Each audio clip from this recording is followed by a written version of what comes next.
A Federação Espírita do Rio Grande do Sul convida você para participar da campanha O Evangelho no Lar e no Coração. Faça e ensine a fazer. Amplie o bem que existe em você. O Evangelho no Lar é um encontro semanal com o objetivo de reunir a família em torno dos ensinamentos de Jesus à luz da doutrina espírita, sob a assistência dos benfeitores espirituais. O Espírito Bezerra de Menezes afirma que o Evangelho no Lar é Cristo falando ao coração. Então, como fazer? Escolha um dia da semana num horário em que a família possa se reunir durante mais ou menos 30 minutos. Crianças também podem participar, assim como visitantes ocasionais. Caso estes visitantes não sejam espíritas, devem ser convidados e esclarecidos sobre a finalidade da reunião. O Evangelho no Lar pode ser realizado por uma só pessoa e o roteiro a ser seguido é o mesmo. É recomendado deixar sobre a mesa uma jarra ou um copo com água para cada integrante, a fim de ser magnetizada pelos benfeitores espirituais. Roteiro para a reunião. Inicie com uma prece simples e espontânea. Faça a leitura do Evangelho segundo o Espírito. Comece desde o prefácio, lendo um item ou dois em sequência ou de forma aleatória. Leia em voz alta, de uma forma clara e pausada, mesmo que esteja sozinho, proporcionando um modelo de reflexão para todos os presentes. Comentários sobre o texto lido devem ser breves e contando com a participação dos presentes, deixando claro o ensino moral aplicado às situações do dia a dia. Após, faça preces pelo próprio lar, pelos parentes, amigos e por todos os que estão ligados à família, encarnados e desencarnados. Pela comunidade, por todos os que governam e administram, pelo Estado, pelo país e pela paz no planeta. Peça que a água seja magnetizada pelos benfeitores espirituais. Encerre com prece simples, sincera e espontânea, agradecendo a Deus, Jesus e aos bons espíritos. Após a prece, beba água magnetizada. Lembre-se, a prática do Evangelho no Lar não deve ser transformada em reunião mediúnica, Toda intuição e inspiração que possa ocorrer deve ficar no campo dos comentários gerais no momento oportuno. Paz no lar, paz na humanidade. Participe da campanha O Evangelho no Lar e no Coração e amplie o bem que existe em você. Faça e ensine a fazer. Saiba mais em www.fergs.org.br ou ligue 51 3224 1493. Visite também o Centro Espírita. Você será muito bem-vindo.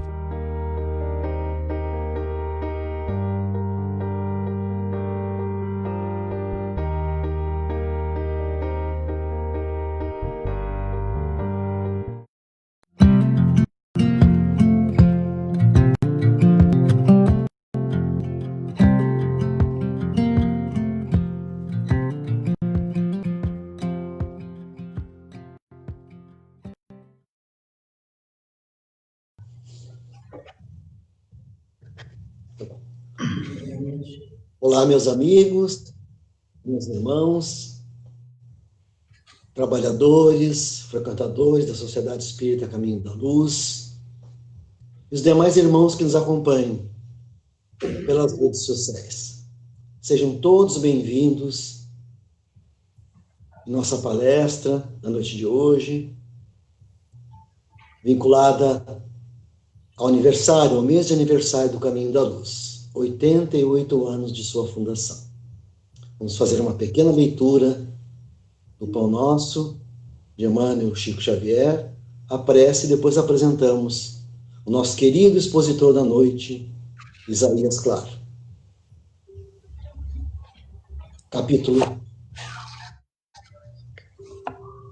Capítulo 2, pensa um pouco.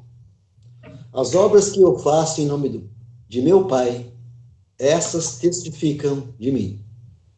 Jesus, João, capítulo 10, versículo 25.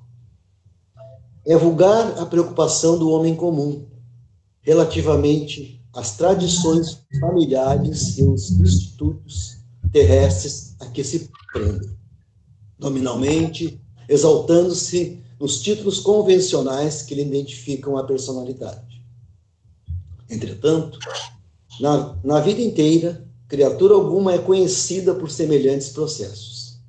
Cada espírito traz consigo a história viva dos seus próprios feitos, e somente as obras efetuadas dão a conhecer o valor ou demérito de cada um.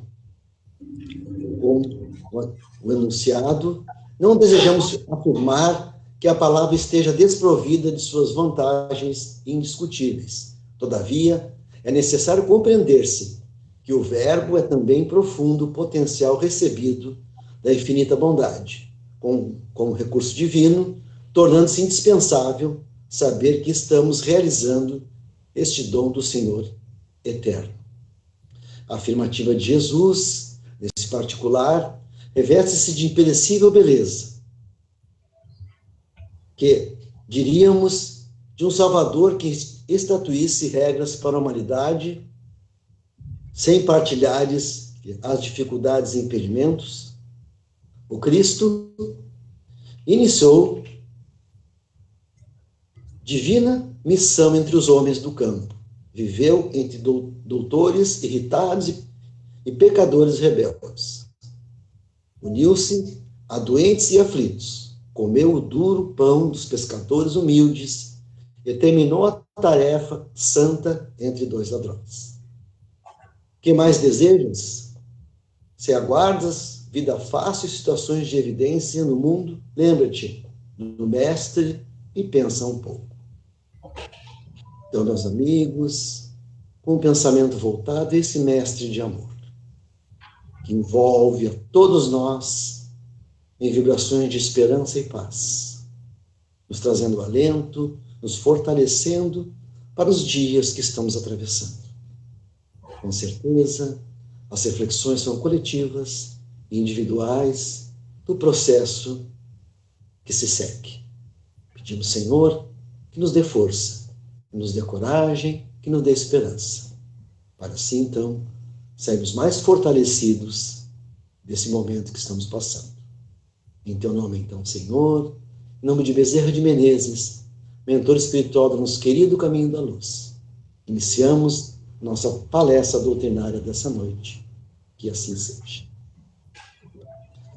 Então, meus amigos, para nossa alegria, está entre nós nosso irmão Isaías Claro. Conversávamos um pouquinho antes, junto com o Velocino. E nosso irmão, a primeira vez que esteve conosco, fazem 16 anos. Dos 72 anos de nossa casa, que está completando 88 anos. Então é uma alegria, e depois disso ele veio várias vezes também. Mas é uma alegria muito grande. Meu amigo Isaías, amigo de todos nós, o Caminho da Luz, amigo dos gaúchos, porque sabemos que ele tem várias exposições nesse estado, no interior do estado, e fez aqui muitos amigos que a gente sabe disso. Então, assim, fazendo uma breve apresentação, ele é fundador da Comunidade Espírita Joana de Ângela, em Oswaldo Cruz, São Paulo. E no seu complexo possui, então, um centro espírita, uma editora, uma pousada para assistência a irmãos depressivos e outras necessidades. Também realiza palestras em vários estados e é autor de diversas obras, dentre elas sobre depressão, uma que nós tivemos a felicidade de ler essa obra, que realmente nos ajudou muito na época. Então, fiquemos com o nosso irmão Isaías com o tema Como Superar o Medo. O Caminho da Luz te abraça, meu querido. Seja bem-vindo.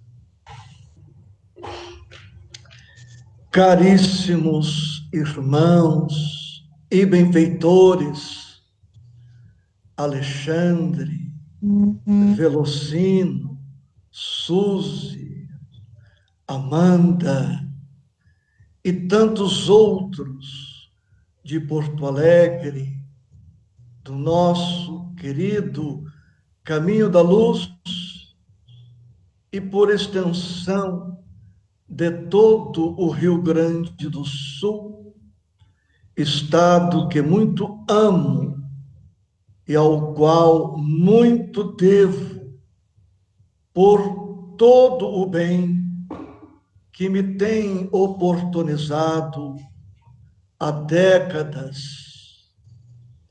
Medo, em uma palavra, é o tema das nossas despretensiosas e ligeiras reflexões.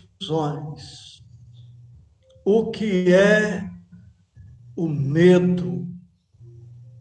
O medo se apresenta de uma só forma, em um só grau, ou pode apresentar graus.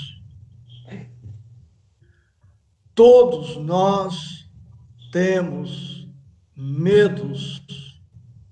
Outro aspecto, todos os medos são necessariamente negativos. Diante dos nossos medos, como não devemos agir? E diante dos nossos medos, o que podemos e devemos fazer para enfrentá-los adequadamente?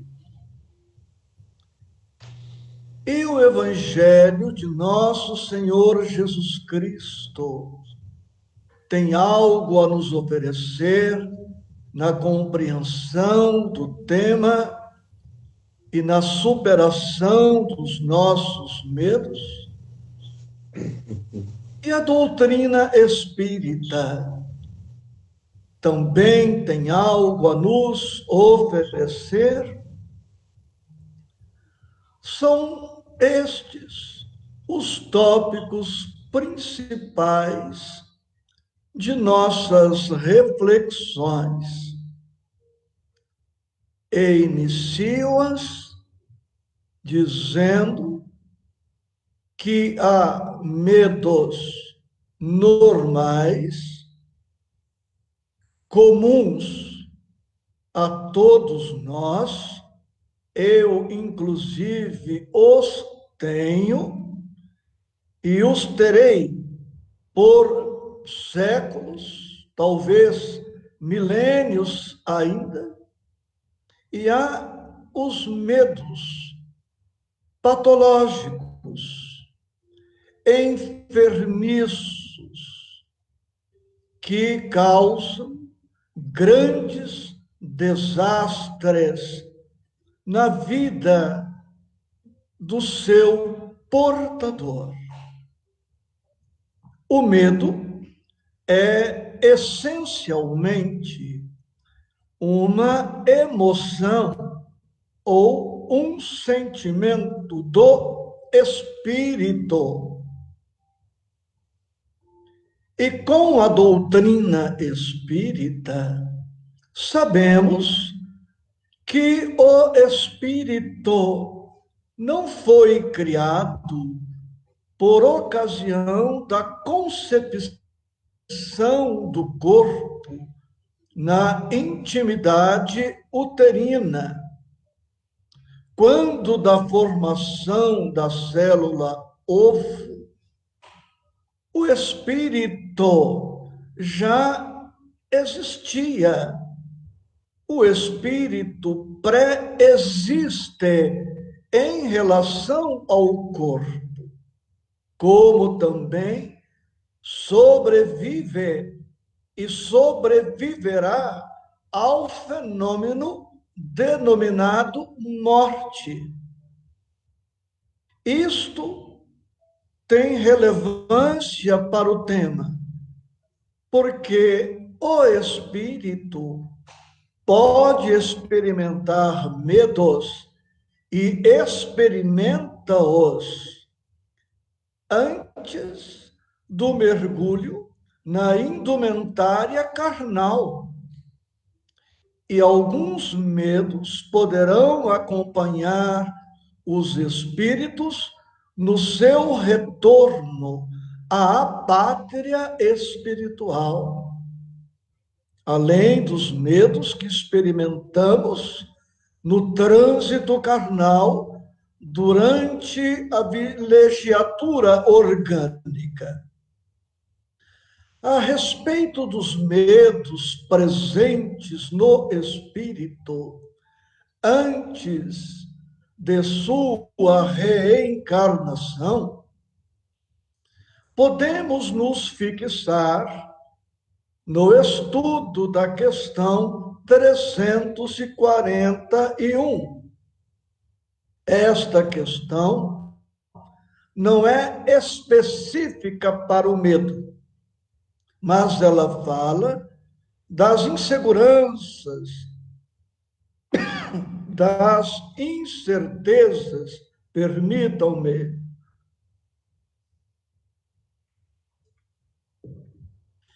das inseguranças e incertezas que afligem o espírito no seu retorno à Terra. Nós conseguiremos superar todas as provações? Saberemos superar todas as expiações, os resgates? Vamos conseguir nos desincumbir satisfatoriamente de todos os desafios, bem cumprindo o programa reencarnatório? Como será a nossa performance aqui na Terra, no aspecto familiar, profissional, financeiro, moral, espiritual, cultural?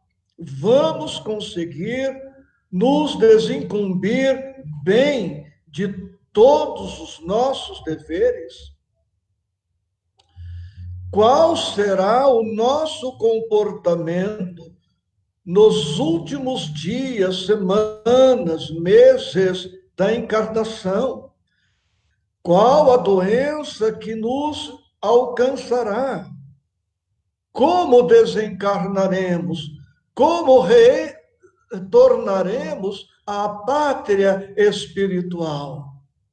Questões irrespondíveis a priori.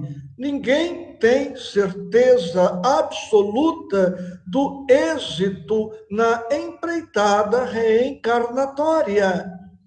E tudo isto estará permeando as nossas inseguranças, as nossas incertezas, os nossos medos.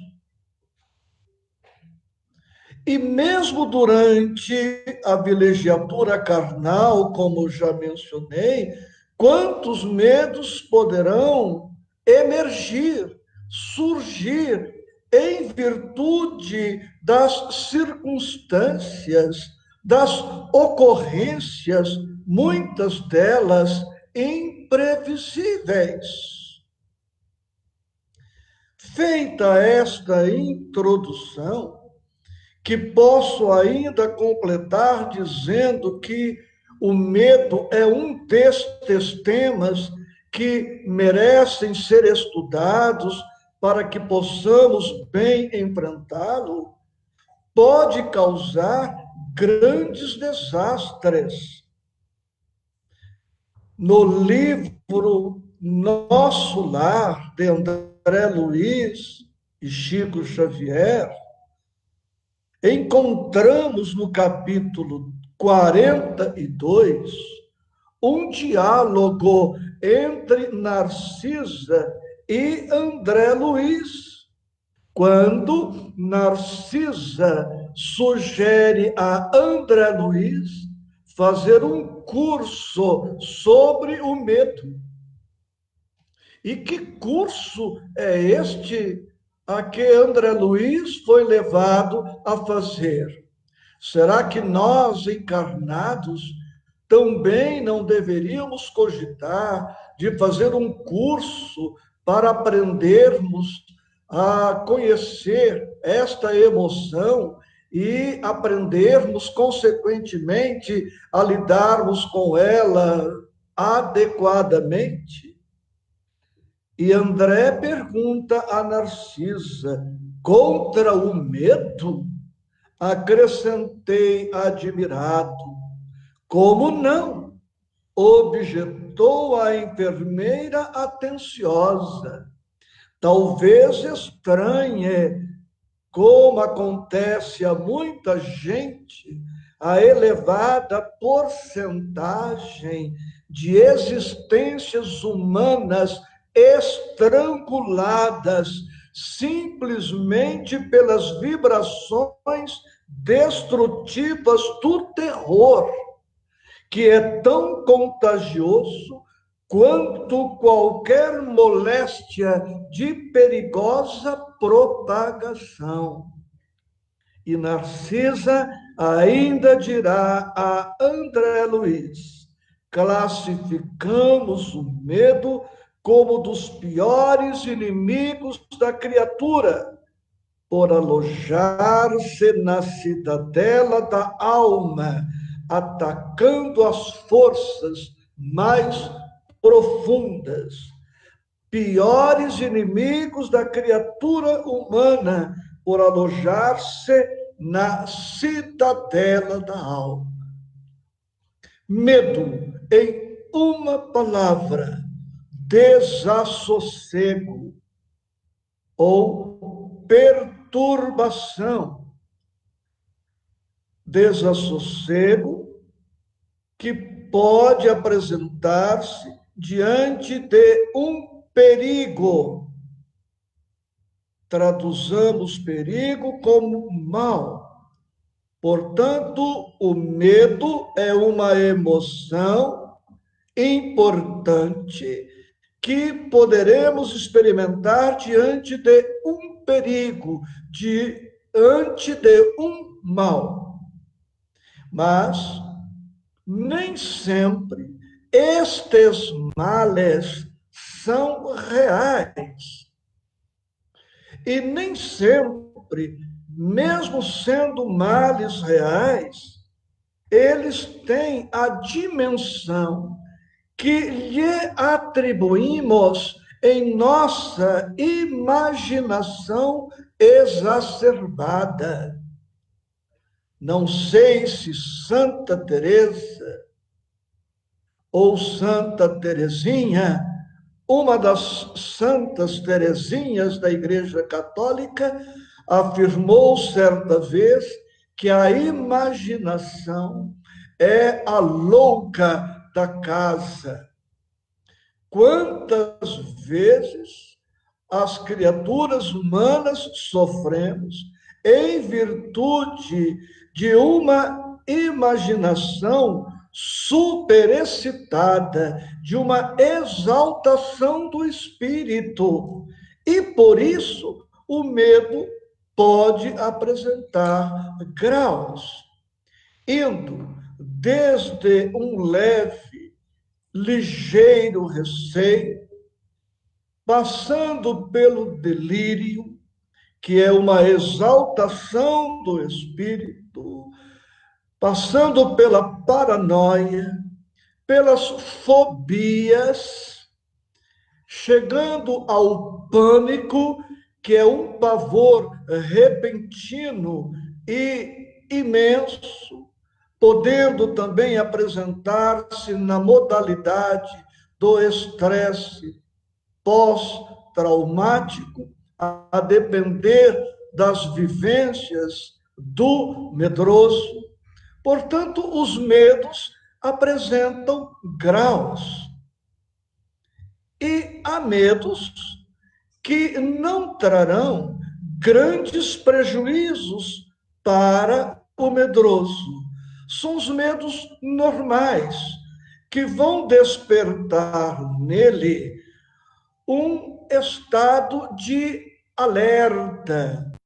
Estes medos, numa certa proporção, funcionam como um aviso, um sinal de alarme, aos quais precisamos estar atentos, porque se valorizarmos este estado de alerta, estes sinais, estes alarmes, os medos, numa certa proporção, nos farão imenso bem, porque nos ajudarão concretamente a nos privarmos de certos males, a nos isentarmos de certos perigos.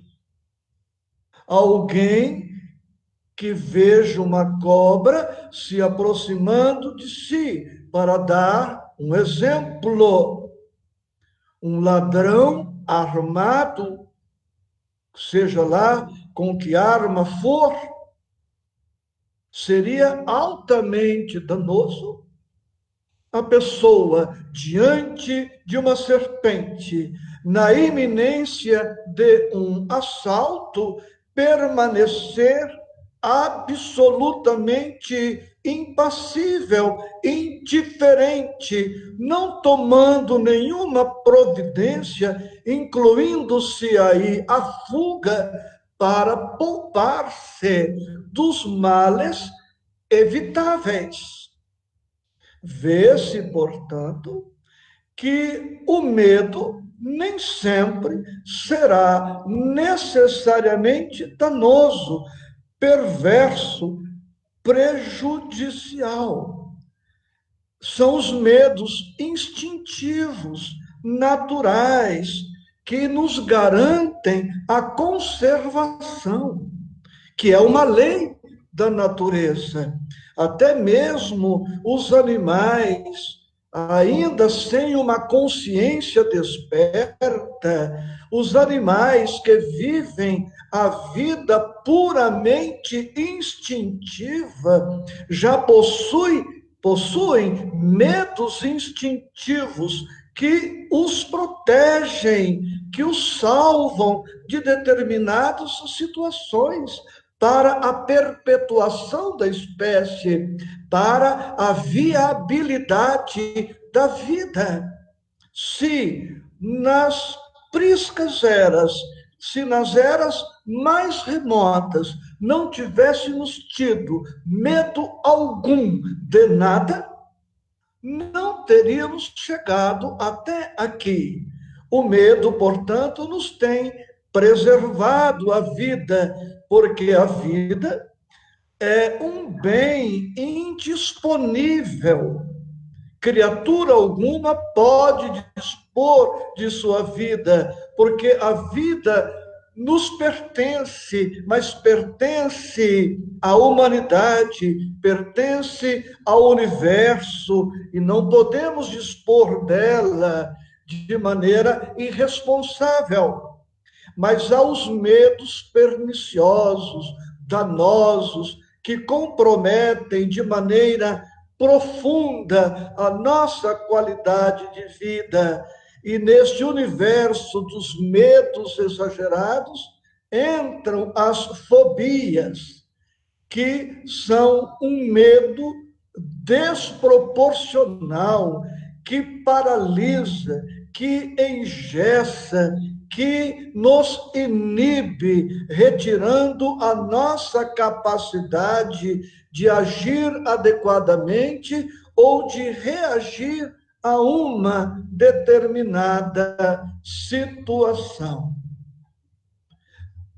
Como saber se os nossos medos são normais, patológicos, a merecer tratamento especial?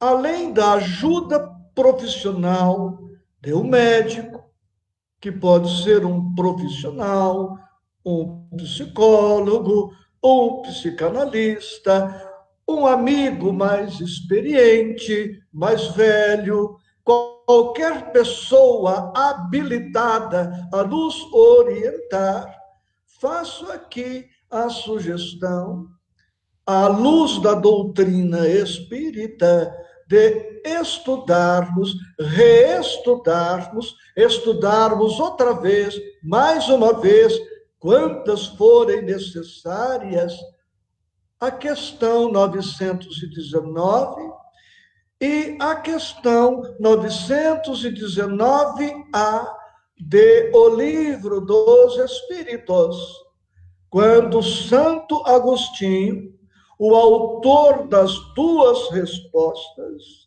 nos recorda Sócrates, o pai da filosofia, propondo-nos o autoexame que diariamente nos propõe Santo Agostinho.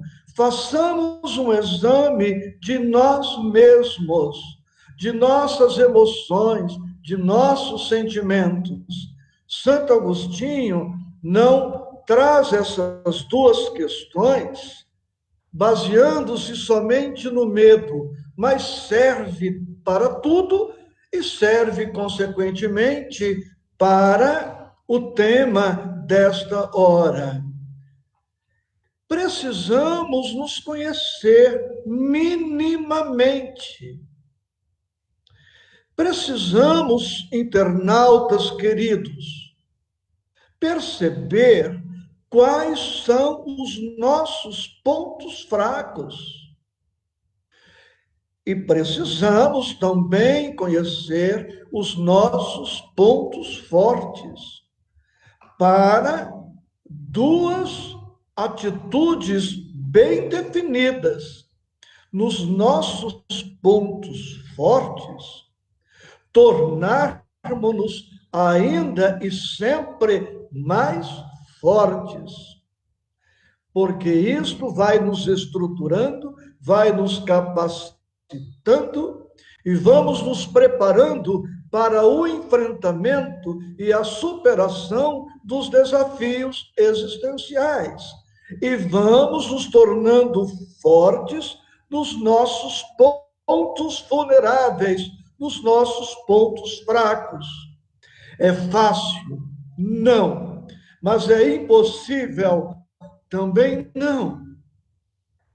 Pode ser difícil, é difícil, mas precisamos organizar uma agenda de crescimento metódico, criterioso, E isto passará, como veremos, por uma questão de escolha.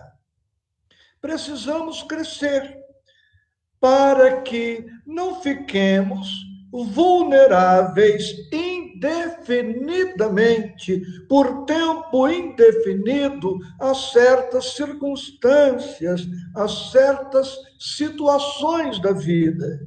Porque se o medo crescer, partindo para níveis maiores, nós estaremos muito mais fragilizados. Há pesquisas médicas que demonstram que o medo não tratado pode levar-nos ao pânico, às fobias, o pânico e as fobias gerando depressão, a depressão comprometendo o nosso sistema imunológico.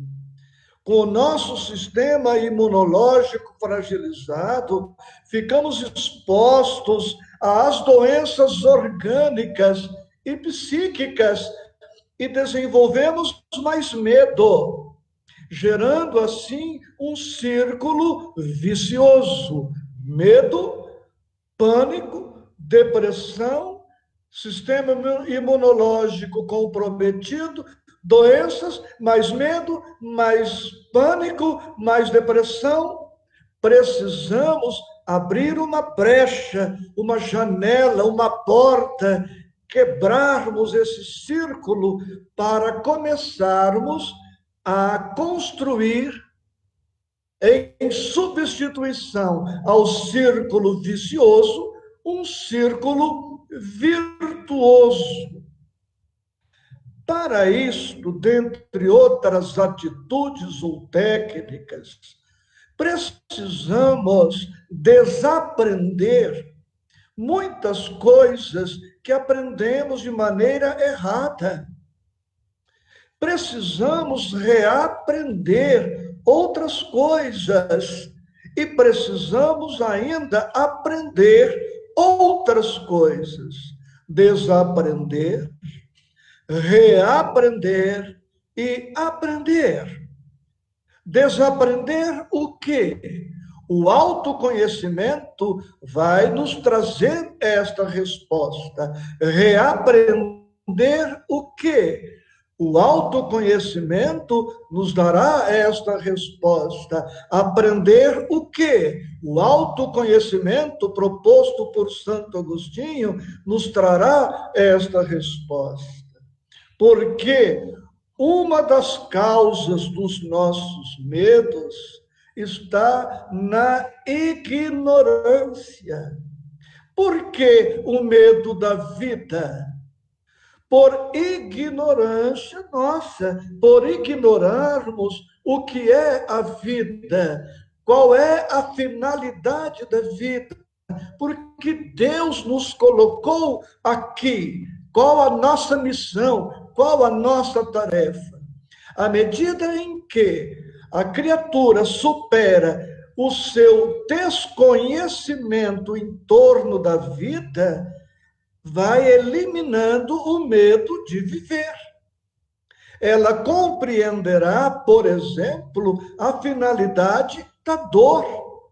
À medida em que vamos compreendendo a dor, diminuindo a ignorância que há no entorno dela, à medida em que vamos compreendendo os esquemas da vida, cuja finalidade é conduzir-nos à perfeição relativa, este processo vai ficando claro, lúcido, e vamos amealhando segurança, prazer em viver, aceitando os desafios existenciais, vendo neles excelentes possibilidades, excelentes perspectivas de crescimento, de progresso. Outro grande inimigo nosso, parceiro dos nossos medos, a preguiça, a acomodação, O deixa como está para ver como é que fica. Junta preguiça, mãe da má vontade, mãe da acomodação, mãe da negligência, com a ignorância, a preguiça nos impede de buscarmos o conhecimento. Sem o conhecimento, mantemos-nos na ignorância, e este binômio, ignorância com preguiça, preguiça com ignorância, perpetua os nossos medos. E quero dizer a vocês todos que nos honram com a companhia nesta hora, que pior, que mais difícil do que enfrentarmos os nossos medos é viver com eles, conviver com eles a vida toda, sem nada fazermos de concreto para a superação. Todos temos medos, mas auscultemos a nossa alma e verifiquemos se esses medos são legítimos, saudáveis, reais, ou se são monstros, fantasmas de papelão que colocamos em nossa mente, dando a eles uma consistência que eles, na verdade, não possuem. É medo da morte? Estudemos as questões 941 e seguintes de O Livro dos Espíritos.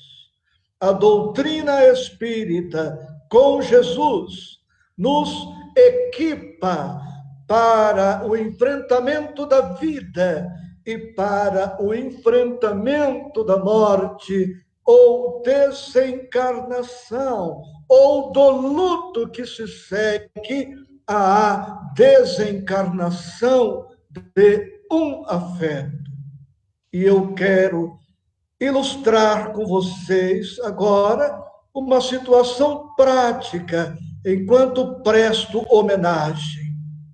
Estamos respeitando a quarentena, o isolamento social aqui em nossa instituição, mas está comigo uma companheira muito querida, cujo pai desencarnou há menos de 60 horas.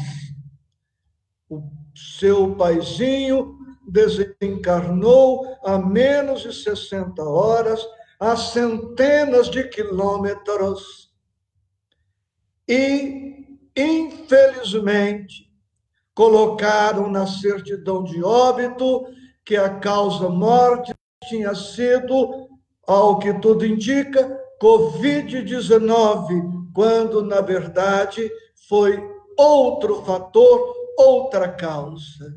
Pois esta nossa irmã, demonstrando coragem para viver, coragem para enfrentar o luto nessa circunstância, nem pôde estar com a mãezinha, os parentes, a família, despedir-se da indumentária carnal do paizinho que partiu em decorrência de um infarto fulminante. E, no entanto, ela está aqui, agora, compartilhando desta live, dando testemunho de sua fé cristã, dando testemunho de sua fé espírita. E Gandhi, o grande pacifista do século XX, afirmou: aquele que não tem medo da morte, não tem medo de nada. Porque se bem sondarmos as nossas ansiedades, nossas inseguranças, nossas incertezas, veremos que permeando tudo isto está o medo da morte. Mas a doutrina espírita e o Cristo matou mataram a morte. Há 2 milênios, o Cristo ressurge das cinzas sepulcrais para demonstrar a indestrutibilidade da vida, para dizer que morrer não é nada demais, é simplesmente trasladar-se de uma condição vibratória para outra, como já acreditavam os gregos. Morrer é atravessar o rio Estige na barca de Caronte. E os gregos tanto acreditavam na existência da vida depois da vida, que colocavam uma moeda nos olhos de cujos do falecido, para que aquela moeda pudesse pagar o transporte daquele espírito para a pátria espiritual. Era o pagamento ao Deus responsável por aquela travessia. A imortalidade da alma é dos princípios mais antigos da humanidade.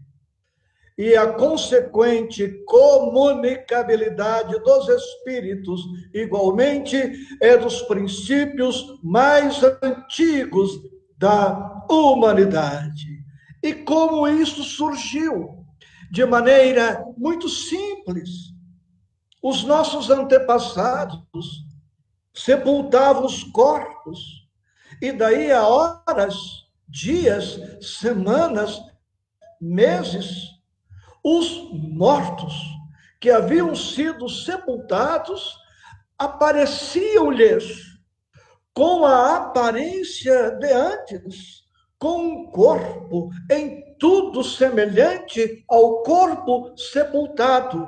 Simplesmente assim. Os antepassados começaram, pois, a perceber que alguma coisa sobrevivia aos elementos orgânicos que haviam sido sepultados. E a doutrina espírita hoje, através da mediunidade educada, bem conduzida, vem ratificar a imortalidade da alma, vem ratificar a ressurreição do Cristo.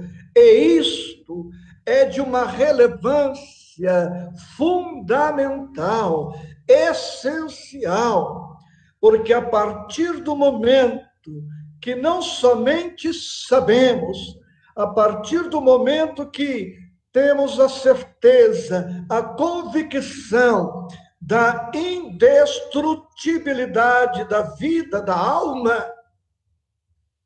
os nossos paradigmas mudam, as nossas referências mudam.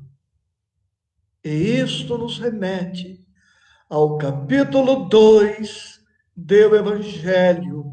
Meu reino não é deste mundo. Ao item 5, o ponto de vista. Allan Kardec ali anotou: aquele que se identifica com a vida terrena assemelha-se ao pobre que perde tudo que tem e se desespera. Aquele que se identifica com a vida espiritual assemelha-se ao rico que perde uma pequena soma e não se aflige e não se desespera. O medo, como de resto o estresse, a ansiedade e tudo o mais, está intimamente relacionado à importância que damos aos bens terrenos. E vale a pena lembrar as questões 715 e seguintes de O Livro dos Espíritos, que nos recorda sobre o que é supérfluo e sobre o que é necessário. A doutrina espírita, pois, nos precata, nos previne, nos prepara para o enfrentamento das vicissitudes, das dores, dos desafios existenciais, para que assim possamos viver com qualidade diante dos nossos medos. É uma questão de escolha, de livre-arbítrio. Eu posso escolher a insegurança, a apatia, a depressão, o pânico, a fobia. Eu posso escolher o estacionamento, a fuga, a acomodação, a preguiça. Posso escolher a manutenção do status quo, do estado reinante. Mas podemos escolher a ação, podemos escolher o agir, e agir poderosamente, positivamente. Ser pessimista ou otimista é uma questão de escolha. Ser corajoso ou acovardar-se é uma questão de escolha. E o Evangelho de nosso Senhor Jesus Cristo é um tratado sobre a fé, sobre o otimismo, sobre a coragem, sobre a esperança, sobre o bom ânimo. Por isso, disse nosso Senhor: no mundo tereis aflições, mas tende bom ânimo, tende boa alma, tende bom espírito, tende coragem, tende otimismo, tende esperança. Porque há muita diferença entre enfrentarmos as situações desafiadoras, sentindo-nos frágeis, incapazes, impotentes, ou enfrentá-las com lutas, sim, com dificuldades, sim, mas corajosamente, com otimismo, certos de que temos potencial para mais. Precisamos transformar os nossos objetivos existenciais em algo maior do que os nossos medos. Digamos que eu estivesse com medo de fazer a live, de enfrentar as máquinas que estão aqui à minha frente, algo novo. Mas se eu deixasse que o medo me dominasse, eu estaria me privando desta oportunidade feliz. E assim será por toda a encarnação. Sempre poderemos escolher. Façamos como o salmista Davi, escolhamos confiar e digamos: o Senhor é o meu pastor e nada me faltará. Ainda que eu andasse pelo vale da sombra e da morte, não temeria mal algum. Façamos como o apóstolo Paulo: tudo posso naquele que me fortalece. Escolhamos a coragem, a fé, e com estes recursos, certamente, teremos mais facilidades para vencer. caminhando para o encerramento, permito-me trazer o poema de Meimei, de psicografia do nosso Chico, Confia sempre. Não percas a tua fé entre as sombras do mundo. Ainda que os teus pés estejam sangrando, segue para frente, erguendo-a por luz celeste, acima de ti mesmo. Crê e trabalha, esforça-te no bem e espera com paciência. Tudo passa e tudo se renova na terra, mas o que vem do céu permanecerá.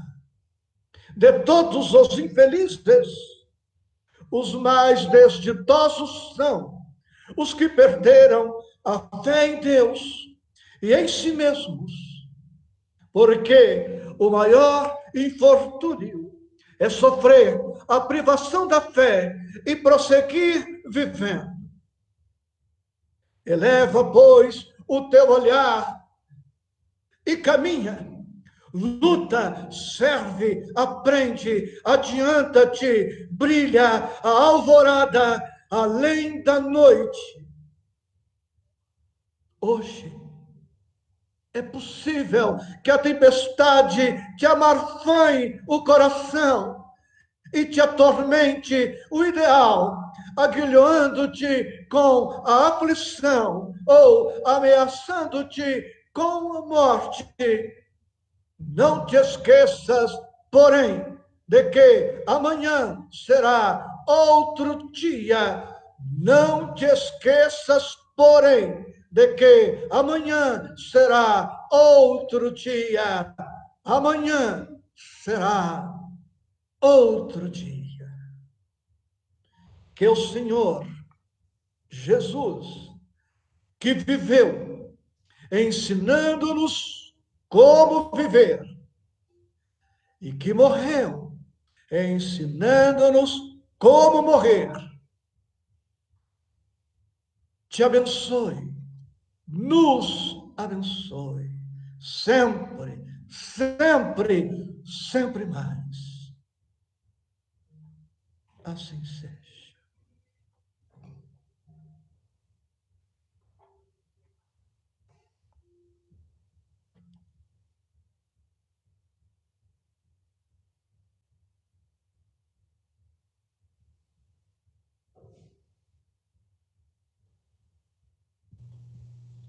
Então, meus amigos, meus irmãos, que belas reflexões nos trouxe nosso irmão Isaías, no qual, mais uma vez, agradecemos de coração pelas suas palavras, pelos ensinamentos, pelas reflexões tão pontuais na noite de hoje.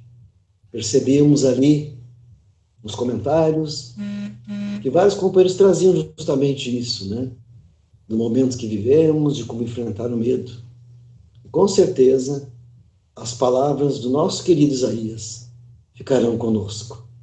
Mais uma vez, querido amigo, nosso abraço, a nossa gratidão pela sua disponibilidade de estar conosco nessa noite.